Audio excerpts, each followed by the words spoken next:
Bom, pessoal, meu nome é Sérgio Zilberstein, eu sou professor de geografia, resolvi trazer para vocês alguns mapas mentais, algumas aulas, dicas de vestibular Enem, falar sobre matérias, se for de aula, se for colégio, se for o raio que parta, não interessa. O importante é que tu aprenda. Então eu vou falar de uma linguagem bem simples, bem objetiva, né, que ninguém é burro, né, muito menos vocês, né, talvez eu seja um pouco. Então, eu resolvi montar um mapa conceitual nesse primeiro momento, é sobre o universo.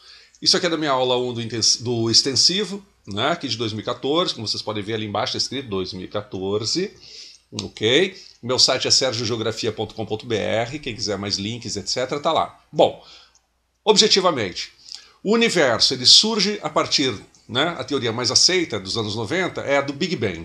Ou seja, seria um átomo primordial, uma esfera, um átomo, seja o que for, uma matéria extremamente densa que, por alguma reação, né, houve uma explosão de sua energia e distribuiu toda essa matéria que nós conhecemos no universo. Então, há 13,7 bilhões de anos aproximadamente aconteceu essa explosão, e ela se chama Big Bang, ok? Então o surgimento do universo é a partir do Big Bang. Depois disso, nós teremos, né, com um aumento, a expansão, a criação de galáxias, estrelas, planetas, tudo que a gente vê. E à medida que eles vão sendo criados, vão colidindo uns com os outros, vão se extinguindo, estrelas surgem, estrelas desaparecem, planetas se formam, vai ter um movimento chamado Big Crunch. Ou seja, a expansão do universo ela acontece a partir do Big Bang, tudo se distancia, se afasta como numa explosão qualquer, não é? Essa energia toda afasta os corpos, a matéria, distancia uma da outra e de repente vai começar a se encontrar tudo de novo. Por quê? Porque a força da gravidade vai ser maior que a velocidade de expansão. E aí nós vamos ter uma nova colisão de tudo, criando um novo átomo primordial, e isso se chama Big Crunch, ok? E é uma grande colisão. E aí depois nós vamos ter possivelmente um novo Big Bang e assim vai. Ou seja, é a teoria, a gente pode dizer um nome meio engraçado, teoria da reciclagem universal, né? Toda essa merda que a gente vê por aí vai se desmanchar, vai virar uma coisa só e vai criar um novo universo. Então ele se recicla, ele se refaz. A hierarquia do universo, né? O que é a hierarquia do universo? Nós temos corpos celestes e, vamos dizer assim, aglomerados, conjuntos de planetas, de estrelas, etc., que formam diversas coisas. Uma delas é a estrela. A estrela nada mais é do que uma junção de hidrogênio, né, que é transformado a partir de pressão, a partir de fusão nuclear, em energia, e nós temos o surgimento de hélio a partir daí, ok? Em resumo, essa conversão de hidrogênio para hélio gera uma fusão nuclear. Nós juntamos duas cargas, né, de prótons, e isso aí é química, física, não tem nada a ver comigo, mas gera uma liberação de energia, tá? De certa forma que o homem quer fazer aqui na Terra, que é a tal da fusão a frio. E aí surge uma estrela. A estrela dura bilhões de anos, ela tem a sua fase de crescimento, a fase de jovem, depois ela vai ter a fase de amadurecimento e depois ela vai se extinguir, formando alguma coisa, que são várias as possibilidades, mas como não cai em vestibular, foda-se. Vamos lá então. Estrelas se formam e o conjunto de estrelas, né, com os planetas formam o que a gente chama de sistemas estelares. Nós vivemos em redor do Sol, por isso que o nosso sistema estelar se chama Sistema Solar. Muito esperto. E aí nós temos hoje 8 planetas, tá? Depois a gente fala deles. As galáxias são compostas de grandes sistemas estelares. Nós temos hoje, na Via Láctea, em torno de 200 milhões, é a estimativa, de estrelas, sendo que muitas delas são sistemas estelares, ou seja, tem planetas em sua órbita, fazendo translação em torno dessas estrelas. Os sistemas estelares podem ser normais, né, de uma estrela só, podem ser binários e etc. Ou seja, uma estrela girando em torno da outra. Mas aí não interessa também. O que interessa que cai em vestibular é que galáxia é a terceira formação dentro da hierarquia. Depois nós temos os aglomerados. O que é um aglomerado? O aglomerado é um conjunto de galáxias. A gente olhando para um setor do espaço, nós vamos ver uma galáxia, depois olhando, né, tirando o zoom, vamos dizer assim, a gente vai enxergando várias galáxias juntas e de repente tem um espaço, né, a matéria negra. E isso a gente chama de aglomerado, é um conjunto de galáxias, né, em um canto, um setor do universo. Quando nós temos os superaglomerados, nós temos conjuntos de aglomerados. Então, se eu setorizasse o universo em espaços maiores, eu ia olhar para ele e dizer assim, ah, tem um aglomerado lá, tem um aglomerado ali, e assim vai. Tá bom? Então a hierarquia do universo é: vou começar do menor corpo celeste e vou em diante, procurando os maiores. Tá bom? Então, começamos por estrelas, vamos para sistemas estelares, são estrelas com planetas, galáxias são conjuntos de sistemas estelares, aglomerados são conjuntos de galáxias, e superaglomerados são conjuntos de aglomerados. Pô, tá? E aí, o surgimento do nosso sistema solar. O nosso sistema solar surgiu a partir da explosão de uma estrela muito antiga, né? Ou não, não interessa. O que interessa é que ele tem hoje o Sol 5 bilhões de anos e ele surge a partir de uma nebulosa. O que é uma nebulosa? Possivelmente uma estrela que se colapsou e explodiu. E ela criou um monte de poeira cósmica. Essa poeira cósmica estava toda ali, né? E a gravidade, ela acontece de acordo com a quantidade de matéria. Quanto mais matéria tiver num lugar, num ponto do universo, ou aqui na Terra, ou em qualquer lugar do espaço, maior, dependendo da sua densidade, quanto maior a sua densidade, maior a capacidade de atração gravitacional. Então, o surgimento do sistema solar acontece a partir de uma nebulosa que começa a girar, é uma nuvem de poeira em rotação, começa a girar, girar, girar, e começa a criar aquilo que a gente chama de protossol, ou seja, quase Sol.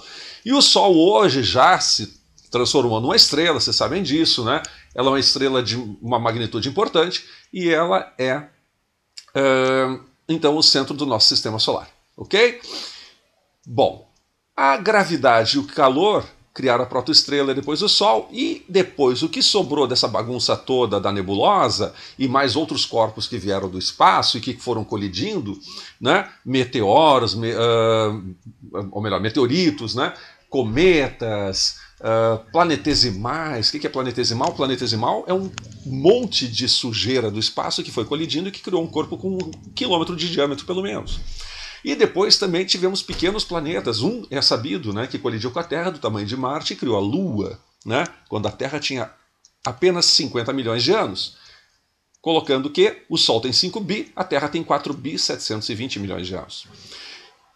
E aí, pessoal, com essas colisões sucessivas e mais a colisão desse planeta, se criou a Terra e arrancou um pedaço dela e criou a Lua. Então a Lua veio da Terra e da colisão de um outro corpo espacial do tamanho de Marte.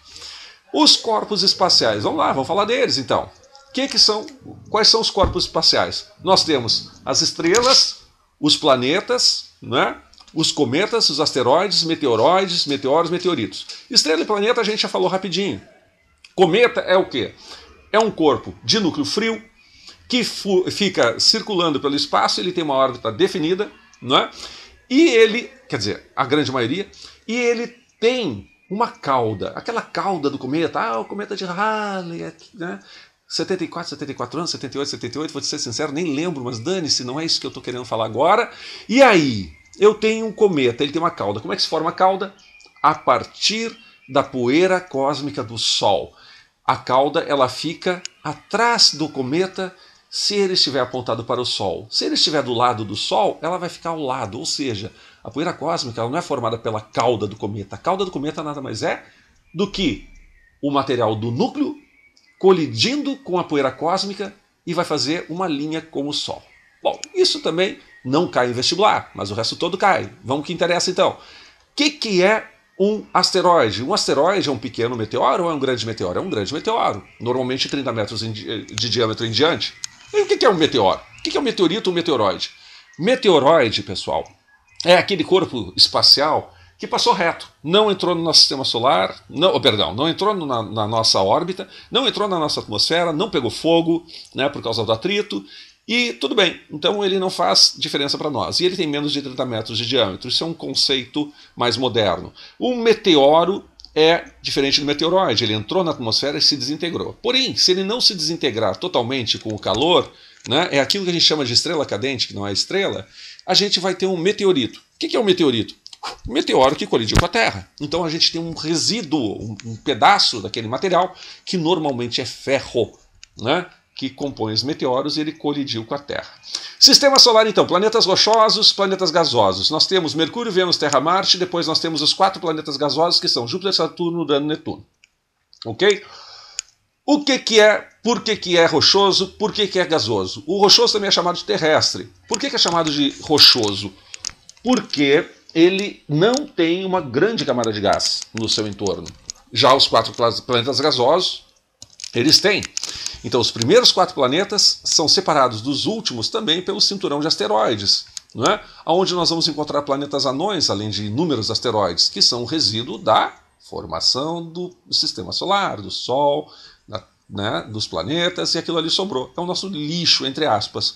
E ele está orbitando, fazendo translação em torno do Sol. Só que como aquilo é um caos, volta e meia um bate no outro, sai da sua órbita e vem em direção aos planetas, né? Então a qualquer momento um pode bater aqui na gente. Legal. E aí, pessoal, então, o que está no cinturão de asteroides, que fica entre os 4 planetas rochosos e os gasosos, se chama Ceres. Os 4 outros, que são os maiores, os mais importantes, os mais vistos e comentados, são Eris, Haumea, Makemake e Plutão. Então, vamos adiante, tá? O que faz um planeta ser rochoso e o que faz um planeta ser gasoso? Como os nossos planetas rochosos são mais perto do Sol, os gases que excedem a nossa atmosfera são tragados pela gravidade do Sol. Os gasosos, como eles estão mais longe do Sol, todos os gases que estão no entorno deles, ou que são liberados por eles, são tragados pela sua atmosfera e ficam ali retidos. Por isso que eles são tão grandes. Tá bom? A Lua. A Lua surgiu, como eu já falei, de um choque, né, de um planeta do tamanho de Marte com a Terra, né, há 50 milhões de anos, ou melhor, quando ela tinha só 50 milhões de anos. Lembrando que a Terra tem 4.720. A gravidade manteve todo esse lixo desse choque, né, presa no entorno da Terra, e esses pedaços foram colidindo e criaram o que a gente chama de Lua. Então é um satélite da Terra, é um satélite natural, ok? O movimento de rotação da Lua em torno da Terra, que demora em torno de 28 dias, a gente vai falar disso outra hora, se chama revolução. Também uns chamam de translação ou órbita, né? Mas o movimento da Terra e da Lua em torno do Sol a gente chama de translação. Na verdade, é o movimento da Terra em torno do Sol, que demora o quê? Um ano. 365 dias e 6 horas. Essas 6 horas estão se juntando a cada 4 anos e chamamos de ano bissexto. Um dia a mais em fevereiro, dia 29. Né? Azar de quem nasceu nesse dia. Sempre vai fazer festa atrasada ou adiantado. Movimentos principais da Lua são a rotação e a translação, que coincidentemente, né, a rotação da Lua tem o mesmo tempo de 27 dias e 3 horas, é mais ou menos o mesmo tempo que a Terra demora para fazer a sua volta, seu deslocamento por um mês. Então, resumo, a Terra, vamos lá, deu falha aqui, a Terra, ela está girando a cada 24 horas, faz uma volta no seu próprio eixo, sem problema nenhum, todo mundo sabe. A Lua demora 27 dias e 3,3 para fazer uma volta em torno do próprio eixo, que é o mesmo tempo que ela demora para fazer uma volta em torno da Terra, ok? Então a órbita da Lua em torno da Terra, a tal da revolução, é de 27,3 dias. É o mesmo tempo que ela demora para dar uma volta no próprio eixo. Em suma, por isso nós temos uma face que está sempre virada para a Terra e uma face que está sempre oculta. Tá certo? E nós temos o período sideral, que é isso que eu acabei de falar, e o período sinódico, que é um pouco mais longo que o período sideral. O que é o período sinódico? É o intervalo entre uma Lua determinada e ela mesma no mês seguinte, ok? Então, por exemplo, eu posso ter uma lua cheia agora, o auge da lua cheia hoje. Daqui a 29 dias e meio eu vou ter outro auge da lua cheia. Ué, mas eu não acabei de falar que era 27,3 dias para a Lua dar uma volta na Terra? Sim, mas para ela repetir a mesma fase, como a Terra está se deslocando em torno do Sol, e a Lua, para se iluminar, depende da luz do Sol, então a posição da Terra em relação ao Sol mudou. Então a Lua vai ter que andar mais 2,2 dias para chegar na posição que seria a de novo alinhamento Terra, Sol, Lua, ok?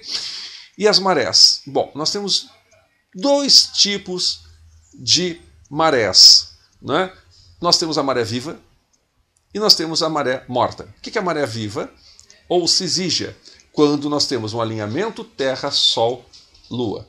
Ou vai ser na Lua nova ou vai ser na Lua cheia, tanto faz. Quando vai ter maré morta, nós vamos ter a quadratura, que é quando nós temos lua crescente ou lua minguante. E as fases da lua? Vamos lá. Se alinhou, é cheia ou nova. Se não alinhou, é quadratura, que é crescente ou minguante. Acabei de falar. E com relação às marés ainda, já vou adiantando para vocês. Nós temos 6 horas de maré cheia, 6 horas de maré vazante, né? Então é a pré-mar e a baixa-mar. Então nós temos uma enchente e uma vazante, uma enchente e uma vazante. 6, 6, 6, 6, 24 horas, ou seja, tem 2 ciclos de maré por dia. É isso que eu tenho para hoje. Espero que tenham gostado e que tenham aproveitado. Tudo de bom para vocês. Fui!